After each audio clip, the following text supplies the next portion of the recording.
گیلانی بھی موجود ہیں، بخاری بھی موجود ہے. اللہ سب کی حاضری اپنی بارگاہ عزیز میں مقبول و منظور فرمائے. کسی کا کوئی لینا دینا ہو تو وہ ملک صاحب سے،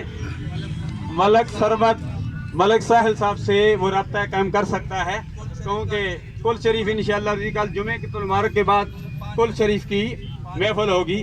اس موقع پر علماء کرام، مشائخ اعظام، وکلاء، ججز صاحبان، سیاسی، سماجی، رفاعی ہر شعبے سے تعلق رکھنے والے حضرات موجود ہیں.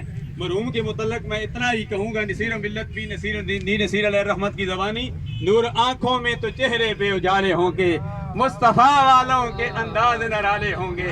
الحمدللہ ابھی نماز جنازہ کا پیچھے سے صفوں کو مکمل کر لیجئے.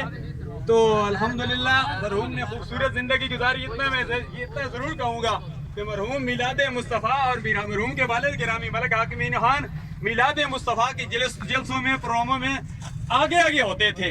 اور سیاست سے ہٹ کر میں یہ بات کروں گا، میرا بھی اس پارٹی سے تعلق واسطہ نہیں ہے، یہاں ہر شعبے سے تعلق رکھنے والے موجود ہیں، لیکن ایک میں بات ضرور عرض کروں گا. محمد ذوالفقار علی بھٹو شہید نے وہ دستخط کرتے ہوئے یہ کہا تھا کہ رب کی بارگاہ میں اگر میری نیکی قبول ہو گئی، یہ نیکی اللہ قبول کرے گا. اور ایسی نیکی کی توسل سے جو ختم نبوت کے اس آئین پر انہوں نے دستخط کیے تھے، فرمایا میری نجات کے لیے یہی ذریعہ ہے.